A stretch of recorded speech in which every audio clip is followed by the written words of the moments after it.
मंडप उभारणीचा शुभारंभ आता या ठिकाणी संपन्न होणार आहे सर्व मान्यवरांच्या हस्ते अगदी काही मिनिटात 16 डिसेंबर आजच्या या दिवशी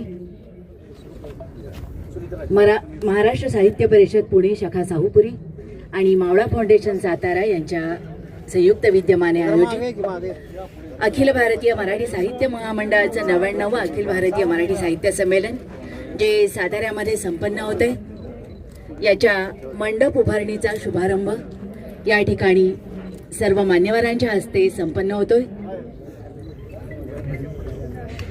माननीय शरणकुमार लिंबाळे यांच्या हस्ते, त्याचबरोबर या संमेलनाचे स्वागताध्यक्ष सार्वजनिक बांधकाम मंत्री श्रीमंत छत्रपती शिवेंद्रसिंहराजे भोसले यांच्या उपस्थितीत, त्याचबरोबर अखिल भारतीय मराठी साहित्य महामंडळाचे अध्यक्ष प्राध्यापक मिलिंद जोशी, कार्यवाह सुनीताराजे पवार, कोषाध्यक्ष विनोद कुलकर्णी, त्याचबरोबर अखिल भारतीय मराठी साहित्य संमेलन साताराचे कार्याध्यक्ष विनोद कुलकर्णी आणि कोषाध्यक्ष नंदकुमार सावंत, या दोन्ही संस्थांचे सर्व पदाधिकारी, कार्यकर्ते आणि सर्व सातारकर साहित्यप्रेमी, त्याचबरोबर बाहेरगावाहून या कार्यक्रमाच्या कव्हरेजसाठी आलेले खास पाहुणे, या सर्वांच्या उपस्थितीत, सर्वांच्या साक्षीनं संमेलनाच्या मंडप उभारणीचा शुभारंभ या ठिकाणी संपन्न होतोय।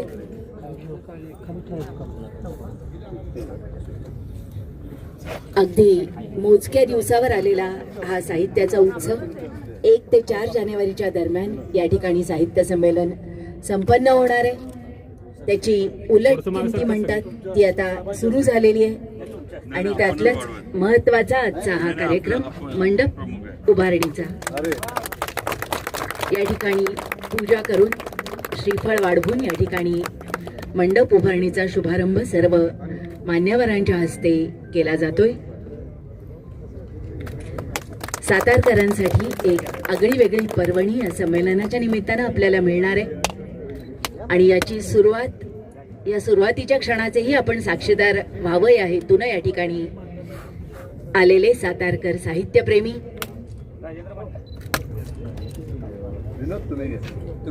यापूर्वीचं जे संमेलन होतं 93 सालचं, तेही याच स्टेडियमवर संपन्न झालेलं होतं आणि आजही याच ठिकाणी या संमेलनाची एक प्रकारची पायाभरणी होतीये, मंडप उभारणीचा कार्यक्रम होतोय।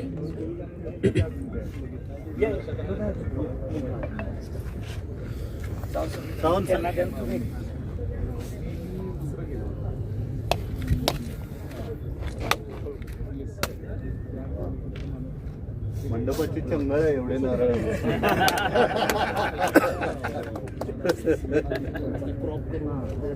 इकडे येऊन बसून घ्यावं, अन्यथा बाजूला उभं राहून या कार्यक्रमात सहभागी व्हावं अशी आपल्या सर्वांना विनंती आहे। दरम्यान या शाहू स्टेडियमवर होणाऱ्या 99व्या अखिल भारतीय मराठी साहित्य संमेलनाच्या मंडप उभारणीचा शुभारंभ सरस्वती सन्मान मिळालेले साहित्यिक शरणकुमार लिंबाळे साहेब यांच्या हस्ते आता झालेला आहे। शरणकुमार लिंबाळेंसारखा एक मोठा साहित्यिक ह्या मंडप उभारणीच्या शुभारंभाला मिळाला हे आपलं सातारकरांचं भाग्य आहे आणि महत्त्वाचं म्हणजे कार्यक्रमाची वेळ तारीख अचानक बदलल्यानंतर सुद्धा त्यांनी येण्याचं मान्य केलं, त्यामुळे मी पहिल्यांदा त्यांच्याविषयी कृतज्ञता व्यक्त करतो, आभार मानतो आणि खऱ्या अर्थाने एका सरस्वती पुत्राच्या हस्तेच सरस्वतीच्या सोहळ्याची सुरुवात आज झाली असं म्हणायला काय हरकत नाही, कारण त्यांचं आक्रमशी चरित्र हे इतकं गाजलेलं आहे की ऑक्सफोर्ड युनिव्हर्सिटीनं सुद्धा त्याचं भाषांतर केलेलं आहे, म्हणजे अनेक भाषांमध्ये त्यांच्या पुस्तकांचे अनुवाद झालेले आहेत। एवढ्या मोठ्या महान साहित्यिकांच्या हस्ते मंडप उभारणीचा शुभारंभ होतो हे आपल्या संमेलनाच्या दृष्टीनं एक महत्त्वाची घटना आहे असं मी मानतो। गेली 12 वर्ष बघितलेलं स्वप्न आज सत्यात येतंय। 1993 साली अभयसिंहराजे भोसले यांनी साताऱ्यात अखिल भारतीय मराठी साहित्य संमेलन आणलेलं होतं आणि ते संमेलन अजिंक्यतारा सहकारी साखर कारखान्याच्या लेटर पॅडवर मागितलेलं होतं, म्हणजे त्यावेळेस साताऱ्यात साहित्य संस्था सुद्धा अस्तित्वात नव्हत्या आणि अजिंक्यतारा कारखान्याच्या लेटर पॅडवर संमेलन मिळाल्यानंतर एक शाखा साताऱ्यात काढायचं ठरलं आणि मग साताऱ्यामध्ये साहित्य परिषदेच्या शाखेचा शुभारंभ झाला. म्हणजे अभयसिंह राजेंनी साताऱ्यातली साहित्य चळवळ ही खऱ्या अर्थानं जिवंत केली 1993 साली, असं म्हटलं तर वावगं ठरणार नाही. आज अनेक लोकांना वाटतं की अजिंक्यतारा कारखान्याने या संमेलनाला पैसे कसे दिले, तर साताऱ्यात संमेलन आणण्यामध्येच अजिंक्यतारा कारखान्याची भूमिका ही महत्वाची आहे. अभयसिंह राजेंनी जो काय वारसा सुरू केला होता तो कुठेतरी खंडित झालेला होता आणि तो प्रभावी होण्याची गरज होती. म्हणून 2011 साली आपण पुन्हा एकदा साताऱ्यामध्ये जे स्वराज्य विस्तारक शाहू महाराज आहे त्यांच्या नावानं शाहूपुरी शाखेची स्थापना केली आणि त्या शाखेच्या माध्यमातून आपण गेली 14 वर्ष काम करतोय. हे काम करत असताना सार्वजनिक बांधकाम मंत्री आपले मार्गदर्शक शिवेंद्रसिंहराजे भोसले यांनी आपल्याला खूप सहकार्य केलं. त्यांच्या पाठिंब्यामुळे आज आपण साताऱ्यात साहित्य संमेलन घेऊ शकलो. कारण शेवट कुठलीही गोष्ट करायची असेल तर सरस्वती बरोबर लक्ष्मीचा आशीर्वाद गरजेचा असतो आणि कार्यकर्त्यांची ताकदही महत्वाची असते. ते शिवेंद्रराजेंमुळे आपल्याला ते सगळं बळ मिळालं आणि ते मागण्याचं धाडस सुद्धा आपल्याला शिवेंद्रराजेंमुळे झालं. ही वस्तुस्थिती आहे, ती काय आपल्याला नाकारता येत नाही. संमेलनामध्ये 100 वर्षाच्याकडे वाटचाल करणाऱ्या संमेलनासाठी महामंडळाचे जे अध्यक्ष आहेत प्राध्यापक मिलिंद जोशी आणि आमच्या कार्यावर सुनीताराजे पवार यांनी आपल्याला साथ दिली, म्हणूनच साताऱ्यात साहित्य संमेलन मिळू शकलं. ही वस्तुस्थिती आहे. मिलिंद जोशींनी मनाचा मोठेपणा दाखवून, कारण कधी कधी एखादा पदाधिकारी संमेलन मागत असेल तर अध्यक्षाच्या मनामध्ये चलबिचल असते की द्यायचं का नाही, टीका होईल, अमुक होईल. पण टीका झाली तरी चालेल, साताऱ्यात साहित्य संमेलन झालं पाहिजे अशी गंभीर भूमिका मिलिंद जोशींनी घेतली आणि आज 15 दिवसावर तो क्षण घेऊन ठेपला की 15 दिवसात साताऱ्याचं साहित्य संमेलन होणार आहे. पुढच्या आठवड्यामध्ये शिवेंद्रराजे प्रेस कॉन्फरन्स घेऊन सगळ्या गोष्टींची आपल्याला सातारकरांना माहिती देतीलच की संमेलनामध्ये काय काय असणार आहे, काय गोष्टींचा समावेश आपण केलेला आहे. अनेक गेल्या 10 वर्षात बंद पडलेल्या प्रथा सुद्धा या साहित्य संमेलनाच्या निमित्तानं आपण पुन्हा सुरू करतोय. संमेलनाचं गीत सुद्धा तयार झालेलं आहे, त्याचंही अनावरण पुण्यामध्ये शुक्रवारी होणार आहे. आणि ही सगळी जी शाहू स्टेडियम हा जो परिसर आहे, हा सगळा परिसर तुम्हाला भरगच्च गर्दीनं फुललेला महामंडळाला दिसेल. मागच्या 10 वर्षांमध्ये जे काही संमेलनाकडे रसिकांचा सुद्धा ओढा कमी होत चाललेला होता, तो सुद्धा ओढा या संमेलनामध्ये झालेला आपल्याला पाहायला मिळेल. सगळी तयारी आम्ही उत्तम केलेली. शिवेंद्रराजेचं पाठबळ असल्यामुळे कुठल्याही पाहुण्याला गैरसोयीला सामोरे जावं लागणार नाही. अत्यंत देखणं स्वागत सगळ्या निमंत्रितांचं सातारकर करतील, ह्याच्यामध्ये माझ्या मनात कुठलीही शंका नाही. आणि शिवेंद्रराजेंच्या नेतृत्वाखाली मागच्या 98 वर्षात जे संमेलनामध्ये घडलं नाही, इतकं उत्कृष्ट आणि देखणं संमेलन आम्ही साताऱ्यात करून दाखवू. म्हणजे 100वे संमेलन करताना मिलिंद जोशींना एक प्रकारचा तणाव त्यांच्यामध्ये राहिला पाहिजे या संमेलन झाल्यानंतर, की 99 संमेलनाचे आपल्याला हे करून पुसून रेषा 100वे संमेलन करायला लागणार आहे. इतकं उत्कृष्ट आणि देखणं नियोजन आम्ही करू अशी ग्वाही मी महामंडळाचे अध्यक्ष म्हणून जोशी सरांना देतो. कार्यवाह सुनीताराजे ह्या जरी आपल्या जिल्ह्यातल्या असल्या तरी त्या महामंडळाच्या आता प्रमुख सूत्रधार आहेत, त्यामुळे त्यांनाही या निमित्तानं मी ती ग्वाही देतो. आणि लिंबाळे सर जे आपले वेळात वेळ काढून आले आणि तुमचा हात लागल्यामुळं हे संमेलन सरस्वतीच्या भाषेत सुद्धा अत्युच्च शिखरावर पोहोचलेलं आपल्याला पाहायला मिळेल आणि आपणही 4 दिवस त्यासाठी यावं. त्यामुळे स्वागताध्यक्षांच्या वतीने मी तुम्हाला निमंत्रण देतो की आपणही या संमेलनाला 4 दिवस यावं आणि आपले आशीर्वाद आमच्या संमेलनाच्या पाठीशी उभे करावेत. आणि माझं प्रास्ताविक थांबवतो.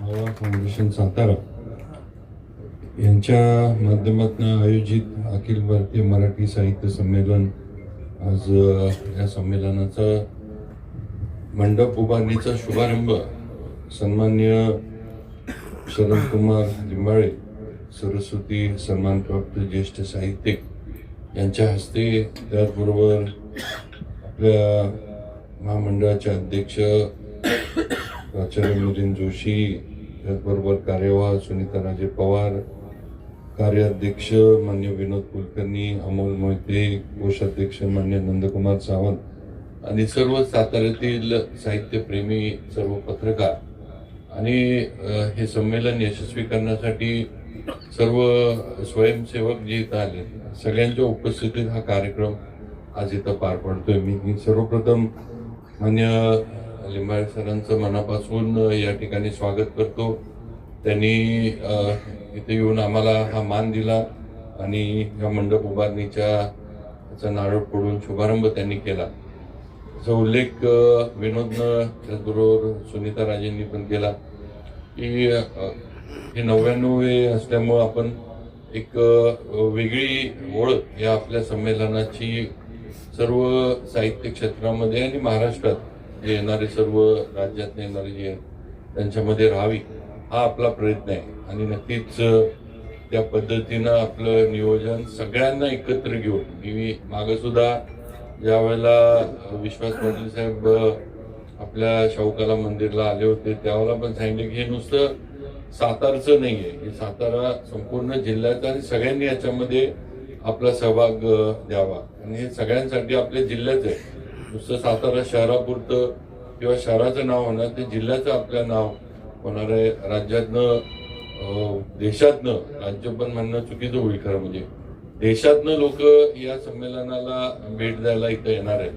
आणि फार मोठा हा जिल्ह्याच्या दृष्टीने एक हे कार्यक्रम हा होतोय.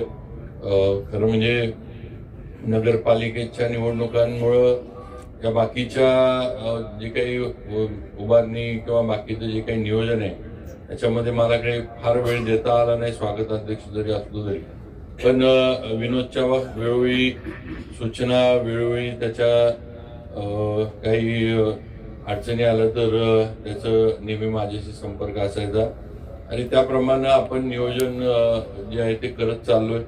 अजून बरंच काही करायचंय. या संपूर्ण परिसराचं पण परवा इथलं पण थोडी दुरुस्ती वगैरे या स्टेडियमची आपल्याला करून घ्यायची आहे. एक थोडं संमेलन म्हणलं की त्याचं वातावरण निर्मिती ही होणं गरजेचं असतं शहरामध्ये सुद्धा. तर त्याचं पण आपल्याला कार्यक्रम जे आहेत ते आता आपल्याला घ्यायचे, कारण आता आपल्याकडे काही आपल्या जिल्ह्यामध्ये काही कुठे निवडणुकीचा विषय नाही. त्यामुळं जे काही थोडीफार आचारसंहिता आणि या त्या गोष्टी सरकारी अधिकाऱ्यांना ज्या अडचणी येतात त्या काही शासकीय यंत्रणेला पण आता राहणार नाही व आपल्याकडे दिवस कमी राहिले. आणि या कमी दिवसांमध्ये सुंदर आणि चांगलं नियोजन आपल्याला या संमेलनाचं जे आहे ते यशस्वी करण्यासाठी करायचंय.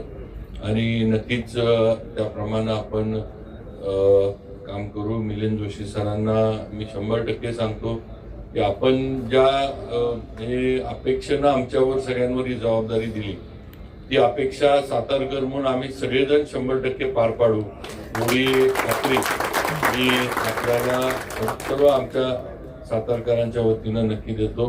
आणि त्याचा उल्लेख केला की हे आपलं सातारचं झाल्यानंतर पुढचं जे तुम्ही शतकपूर्तीचं संमेलन घेणार आहे नक्कीच तुम्हाला सातारचं जे काय आहे ते म्हणजे संमेलनाचं हे पुसून टाकण्यासाठी भरपूर प्रयत्न करायला लावू आम्ही. तसं आम्ही तुम्ही पुणे म्हटलं की पुढंच असणार. आम्ही काय पुण्याची आम्ही काय, कारण पुन्हा हे साहित्याचं सगळ्याच माहेरघर आहे, विद्येचं माहेरघर आहे. आणि शेवटी पुणे म्हटलं की शहर पण आपल्यापेक्षा फार मोठं आहे. त्यामुळे नक्कीच पुढं असणार. पण तुम्हाला नक्कीच प्रयत्न करायला लावू आम्ही की थोडं एवढं तरी आम्ही नक्की तुम्हाला सातारकर सांगू शकतो. कारण अशा पद्धतीनं आमचे सगळे कार्यकर्ते, स्वयंसेवक म्हणा, पदाधिकारी म्हणा, सर्व सगळेजण विनोद बरोबर सगळेजण कामाला लागलेत आणि नक्कीच हे करू. विनोदनं मागे सांगितलं आता शेवटी सगळे हे करायला हे सगळ्यात महत्वाचा विषय असतो तो म्हणजे पैसे. सरकारकडनं आपल्याला काही ठराविक मर्यादित रक्कम मिळते, बाकीची सगळी आहे ती शेवटी आपल्याला सातारा किंवा आपल्याला उभा करायला लागते. तेव्हा आता कुणी काय दिलं कुणी काय दिलं ह्याच्यात दिलं हे महत्वाचं आहे. म्हणजे कुणी का दिलं काय संबंध याच्यापेक्षा दिलं देणगी स्वरूपात दिलंय, रितसर कायदेशीर सगळ्या परवानग्या हे करून दिलेलं आहे. त्यामुळं काय त्याचं नाही, देणं महत्वाचं आहे. आता आपण पण ह्याच्यामध्ये बघतोय की सातारमध्ये आहे लोक बऱ्याचशांकडे, पण देताना किती ते विनोदला जरा थोडी वेगळी आयडिया करायला लागते. म्हणजे एखाद्याचं टार्गेट जर अचीव्ह झालं नाही विनोद म्हणतो बरं राहू दे हेच नको नंतर बघू आपण काय. विनोदने एकदा नंतर बघू म्हटलं की त्यांना कळतं की हा कुठं तर मग 4 दिवसात क्रमशः लागलं मग पळापळी चालू होती. म्हणजे सगळ्या तर शेवटी आता पर्याय नाही. आता एवढा मोठा कार्यक्रम होतोय सातारकरांनी खरं म्हणजे सगळ्यांनीच मोठ्या मनानं याच्यामध्ये आपला सहभाग द्यावा. काय परत होणार नाही. आता 33 वर्षांनंतर आपल्याला मिळाले. आता हे मिळाल्यानंतर पुढे कधी मिळेल हे आपण सांगू शकणार नाही. कारण शेवटी राज्यामध्ये सगळ्यांची मागणी असती. सगळी शहरं आहेत. आपल्या बरोबर पण इतर शहरं होती. मला वाटतं आपल्या बरोबर इचलकरंजी कोल्हापूर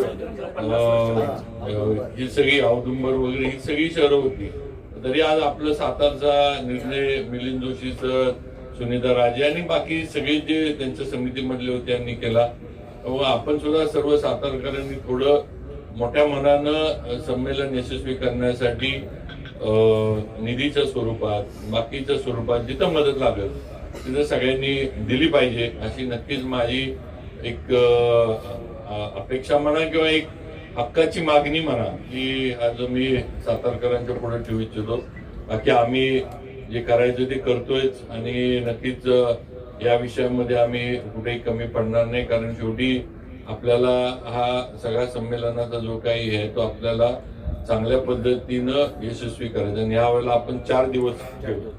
नाही तर नेहमी 3 दिवस बरोबर आहे ना. नेहमी 3 दिवसाचं असतं पण आपण यावेळेला 4 दिवसाचं हे केलंय. तर एकच आहे की सगळ्या आता महानगरपालिकेच्या निवडणुका बरोबर त्या 4 दिवसातच फॉर्म भरणं माघार घेणं तर त्याचा आपल्यावर परिणाम नाही.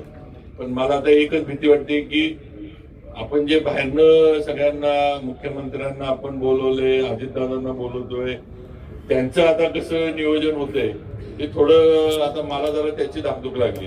कारण मुंबई महानगरपालिका, पुणे महानगरपालिका या सगळ्या महानगरपालिका ज्या आहेत ह्या थोड्या अटीतटीच्या महानगरपालिका आहेत. आणि बरंच आपल्याला पण सगळ्यांना माहिती आहे की राज्याचं बरंच राजकारण जे आहे या 2-3 महानगरपालिकांवर म्हणजे त्याची पुढची दिशा ही ठरणाऱ्या अशा या महानगरपालिकांच्या. पण आपण नक्कीच आपलं नियोजन मुख्यमंत्र्यांना आपण निमंत्रित केलंय, अजितदादांना आपण निमंत्रित केले, बाकी आपले राजकीय सामाजिक क्षेत्रातले अनेक लोक आपण बोलवली आणि नक्कीच त्यांचं नियोजन आम्ही करू. परत एकदा मी माननीय शरण कुमार लिंबाळे सरांचं मनापासून स्वागत करतो आपल्या सर्वांच्या वतीनं. आणि सगळ्यांनी जसं आज आपण ज्या उत्साहानं आलाय हा उत्साह आपल्याला हे सगळं कार्य जे आपल्या संमेलनाचं हे पार पडत तोपर्यंत असंच ठेवायचं आहे. त्यात कुठेही उत्साहामध्ये आपल्या कमी काही पडता उपयोगी नाही एवढं सर्वांनी लक्षात ठेवावं एवढी विनंती करतो आणि माझे 2 शब्द थांबवतो. जय हिंद, जय महाराष्ट्र.